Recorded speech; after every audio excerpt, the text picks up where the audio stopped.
Thanks to EA for sponsoring this video.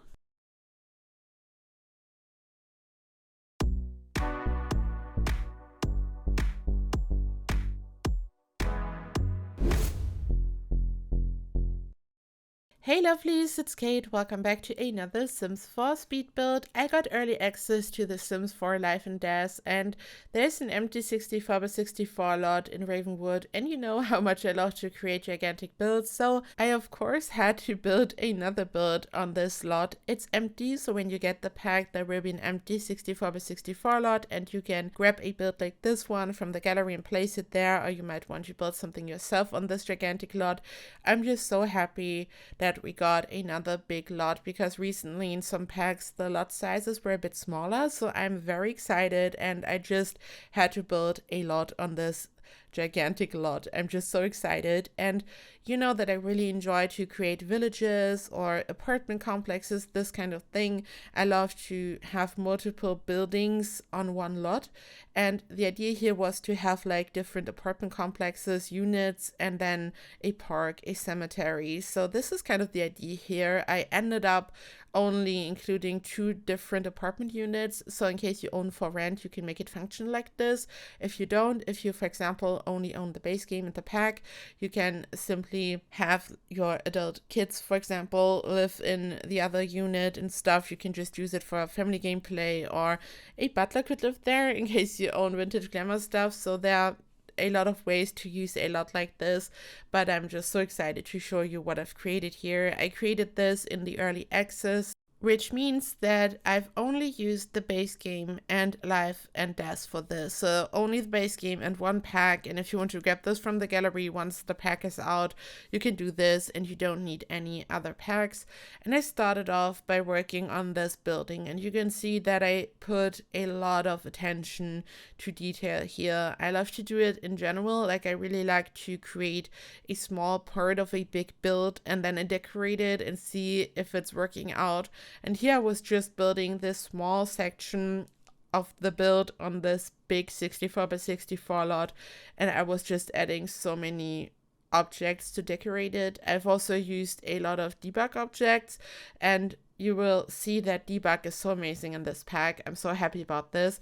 But we also have this roof decoration, the one that I've placed in the front, and the beautiful new fences, and just so many wonderful items. And you can see that you can really kind of clutter the exterior using all these objects, which is something that I really like to do. I also recommend using shelves, for example, especially the base game shelves and the ones from Get Together, to like create some custom freezes or trims going around your house. And by adding more detail, a build just looks intricate and interesting. And this pack alone offers so many items, also in debug, that it's like really easy to create this kind of cluttered vibe. I'm not really a clutterer at all when it comes to the interior, as you know, but I really love to clutter the exterior, and that's what I did here. I then made the build bigger. I wanted to have this bridge in the center, which is kind of connecting the different units, and your Sims can walk below the bridge, and this is kind of the entrance, so the Sims can access the lot like this, and then they can enter other buildings. I'm also going to add some like doors in the back, but this was kind of the main idea behind it. And I knew that I would like to include a basement to have multiple levels, because I really like to incorporate different levels so a build looks really interesting. I also like to use platforms, but here I didn't like the position of the basement initially, so I just moved it to the side. You can see it's now sitting there as a regular room, but I'm going to fix this and I'm going to add a basement later. And I've also used platforms, so you can simply build a basement, you remove the ceiling, and then you can raise the platform inside your basement, and this way you just have it's just slightly lower. You don't really have like a gigantic open basement sitting there, but you can raise the platform so much and add some stairs that it's like only a little bit lower. So you have another level, which is like slightly lower, which looks so cool. And you also just saw how I built this roof. So the idea behind the trim the big freeze which we got in this pack is to build it around a room, and then you place your roof above the trim. This is really typical for Neo-Romanian architecture, which is the direction of this pack, and you can see that it looks so cool because you can like slightly see the frieze below the roof, and this is kind of its intended purpose, but you can of course do with this whatever. But this is kind of the idea behind this object, and this is how I've used it here. But I've also used it in different ways already, like also at the bottom, because I always like to like freestyle a bit and just do whatever, and I just like to have fun and, I don't know, use objects in weird ways sometimes. But yeah, I've also used it in its intended way for the roof. And I then finally added the basement, as you just saw, and you can see what I was talking about. I raised the platform inside the basement so much that the height difference isn't like really stark. You can see that I just added my stairs and that's it.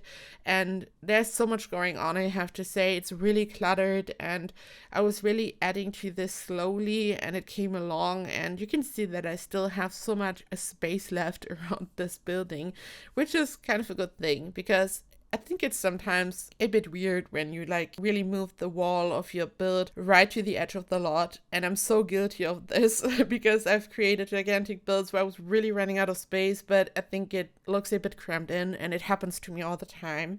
So I think it's kind of good when you have like some space around it, so you can just add some trees and some bushes and stuff. And yeah, here at this point, it's like slowly coming along. I love the new roof swatch, and it's so good. And here you can see how I've used a debug fence. So this fence looks really similar to the fence that we get in the pack in general. Like there's just a regular fence that you can place, which is part of Life and Death. But then in debug of Life and Death, there's this fence, and it looks like slightly different. And I think it's so cool because when you have an item like this, you can freely rotate it and you can create whatever shape you want. And I kind of just started to use this fence, even though I didn't create any round shapes with it or something, but I just started to use it instead of the regular one, and I just kept going. And at this point, I just thought, okay, I'm going to use this debug fence for the whole build instead of the regular one mostly.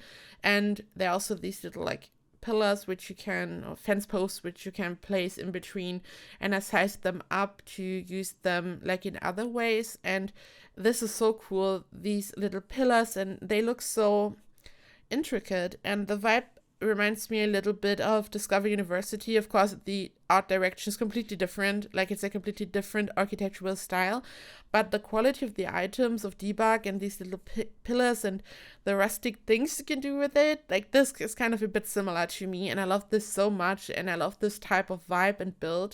I then added a fence there because I wanted to have some type of flower bed, so I was able to add some trees in there. We have amazing trees in debug, also very autumnal looking, and I mean, I'm really in the autumn vibe and spooky season everything, so that's very cool.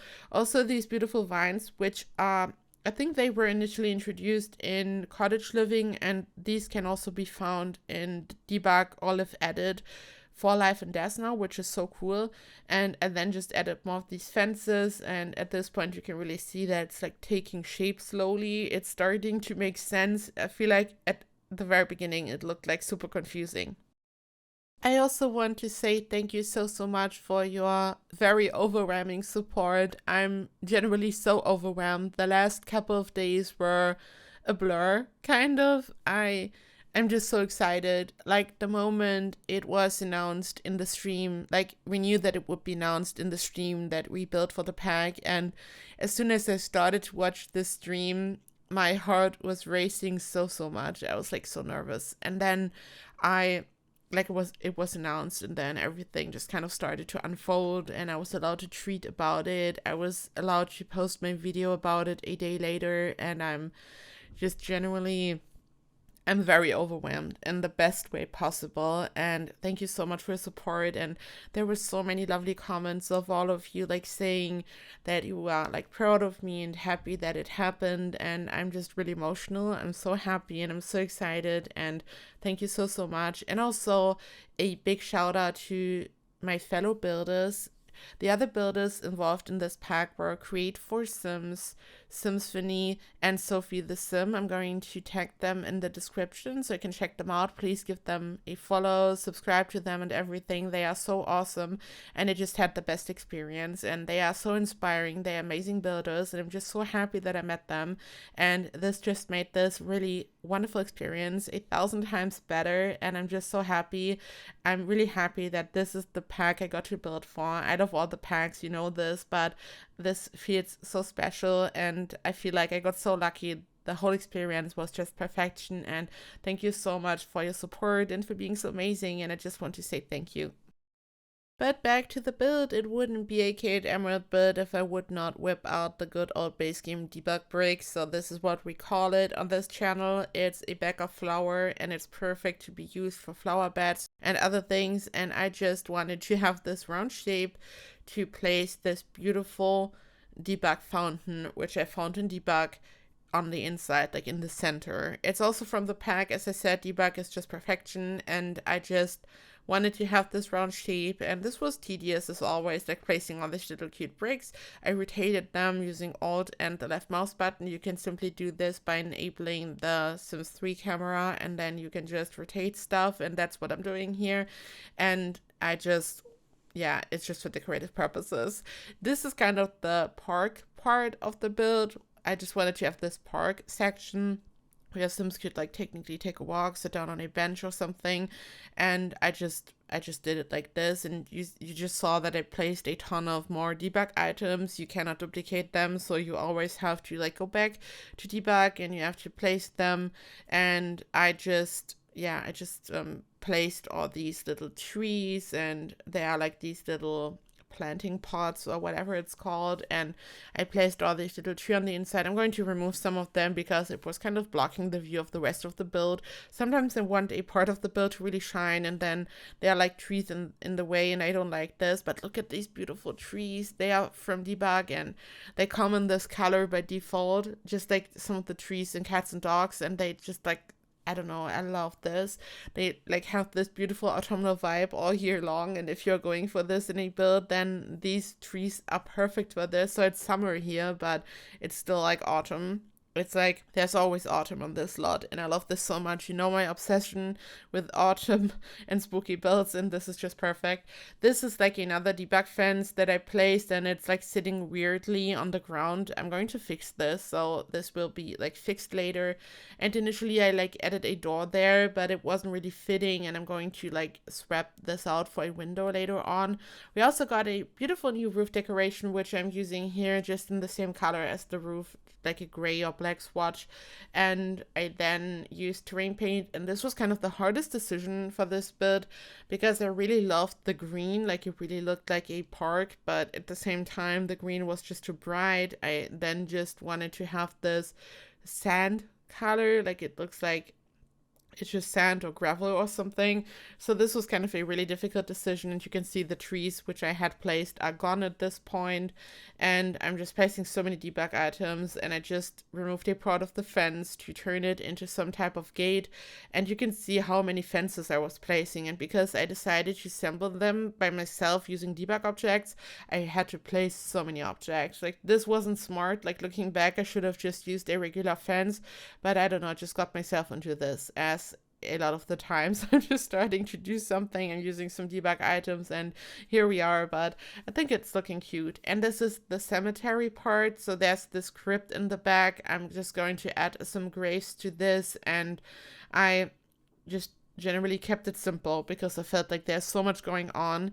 I would love to build a really intricate spooky cemetery on the other 64x64 lot, which is, by the way, so amazing. It was created by Create for Sims, the original cemetery, which is part of the pack, which is perfection. And I just also want to try to build a cemetery. I want to see if I can like pull it off. But this here is just part of this build, and it's just really small. I just didn't want to overdo it, and there's already so much happening. But I think the concept is like pretty cool, having all of this. Like for the old Ravenwood estate, which I built for the pack, which is like the spooky abandoned house, there's also like a really small cemetery part in the back of the house, and I think it can be cool to like have it like this. So you just have like a combination of a house and a small like gravesite or something. So it makes sense, especially for a spooky build or something. But yeah, just thought it would be cool here. And then added so many trees, and a part of the build, like the front is pretty empty. It's like a square kind of, so you just enter this area, and I decorated it, but it's like really open. It's like a really open space, not too cramped in, and I hope that you like it. Like, I can't wait to read your comments. As always, please like give me some feedback if you would like to, and let me know what you think. And all of these builds will go up as soon as the pack is out. Like, as soon as you have access to the pack when it comes out on Halloween, like, I'm going to upload everything a day later or something, and then you will just have all of this on the gallery. And I'm just really excited to hear your feedback and if you like it. And now it's time to furnish. I've said this a couple of times. I'm going to say it again. Build by is perfection, this pack. Look at this fireplace, the rug, this beautiful sofa, the armchair, the lamp, just everything. It's so beautiful. It's kind of giving dark academia. It has a really dark, gloomy vibe, but it looks extremely realistic. I also love the vampires pack, but a lot of the items in the vampires pack are a bit over the top. Like, kind of like just like a little bit over exaggerated, more in a fantasy direction, which is so cool because it's fun. Vampires are fun, and I really love the pack for what it is. But I really love that we here got this type of furniture and a really dark, gloomy vibe, but in a extremely realistic way. And I also think that you can really use this furniture for other styles as well. Also, the kitchen, for example, when you look at the counters, they are so beautiful. And for this build, I was going for this beautiful swatch. It's like this warm wooden tone, and then the countertop has this beautiful, it's like this green marble, and it's looking so beautiful. And it's like an open floor plan concept, and I just try to make it work because it's like relatively compact on the inside, which like might surprise you. I was surprised too because I was just working on the build. I didn't really take a look on the inside a lot, and then I was like, okay, this is pretty small. I mean, I've used a lot of the space for the park, the cemetery, and everything. So this is not one of those gigantic, unmanageable builds. This like should work for almost everyone. And there's a second unit, as I said, and I think it's like really compact actually. And yeah, I just decided to have the kitchen the center, this kind of the heart of the house. And then we have the living room on the right side. On the left, we have this beautiful hallway. And I think it's so cute. I love the furniture so much. I also incorporated the memorial altar, which is a crucial part of the game. This build really makes me want to actually play, like actual gameplay. It's so exciting, but you know, I'm always building. I'm always hiding in build mode, but this like really inspires me. I think it's so beautiful. And then like kind of realized that I was using all these bookshelves right next to the fireplace, and it was kind of blocking the path to the room behind it, because this is kind of the other living room. Like, there's this small living room on the other side, which is kind of the official living room for everyone, entertaining guests and stuff, as it's a lot of the times the case for mansions. But this kind of the personal space where you watch TV and everything. So I also added this, and I then started to like add a bathroom because you should not forget to add a bathroom. The shape is like a little bit elongated. It's like a weird shape, but it's like making sense. It's working out. I also want to quickly say, if you want to check out my last video, the one before this, I'm hosting a giveaway for The Sims 4 Life and Death, sponsored by the EA Creator Network. So if you want to like have the chance to win a key for The Sims 4 Life and Death for the EA app, you can check out my last video. And yeah, here I'm working on the floor at the top, just furnishing, just adding a beautiful bedroom to this build. Look at this, like the combination of the window, the curtain, and this bed. It just makes so much sense. It's like so beautiful, and it's so easy to furnish with this pack because everything matches so perfectly and looks so stunning. I'm just so obsessed with this. Also, another beautiful bathroom, of course. And it was then time to like add more bedrooms and bathrooms, and I tried to use like different colors for this. I decided to have this beautiful green wallpaper for this room, and This is kind of like a kid's room or like a toddler room, and I really love how it turned out. It has these spooky vibes, which I love so much because the pack has like this spooky, gloomy vibe. And when you think of like toddler rooms or a nursery, it's like most of the time super cute, but this is like really dark and gloomy, like for the Addams Family, for example. And I love this. I love the whole color palette and everything. It makes me so happy. So this was the interior for the main part of the build, like the building on the right side that I started to work on and the video was started. And I'm now moving on to the other part. Like this is the tower on the left side, and this is kind of part of the exterior because they simply added stairs. This is why like the ceiling is opened up, and this little bar area is kind of part of the outside, kind of like a barbecue area but for drinking juice and having a party or something. And yeah, this is like the second unit, and this is like another kitchen. And for this one I was just going for a very dark swatch. I was going for gloomy and everything, and it's also much bigger. You can see that this is like more of a typical KateEmerald kitchen, probably like really open, gigantic, all the island counters and everything. So this is like the other unit that you could like use as a apartment. You could rent it out using for rent, as I said earlier, or maybe like you split the family on your lot and they like one part of the family's living there. There's so much space on the outside where you could just like really gather, even if you would lock the doors to like separate the Sims on this lot, so they like have that designated areas. You could like still gather on the outside and everything. And yeah, this video is slowly coming to an end. You can here see how I'm working on some of the bedrooms, but yeah, this video is ending. I've added so many screenshots, as you will see in a second, and as I said, after the pack officially comes out, I'm going to upload all of these builds from the early access to the gallery. You can here finally see the screenshots. I hope that you are doing so well. I hope that you enjoyed this video. I hope that your Sims might enjoy this build in case you should grab this from the gallery. Once again, thank you so much for your support and for being here. And if you want to, you can like and subscribe to my channel. Thank you so much for like supporting me. I love you all so much, and I'm so excited to show you more very soon. And I hope you're doing well. I love you, and I hope to see you in the next video. Bye bye.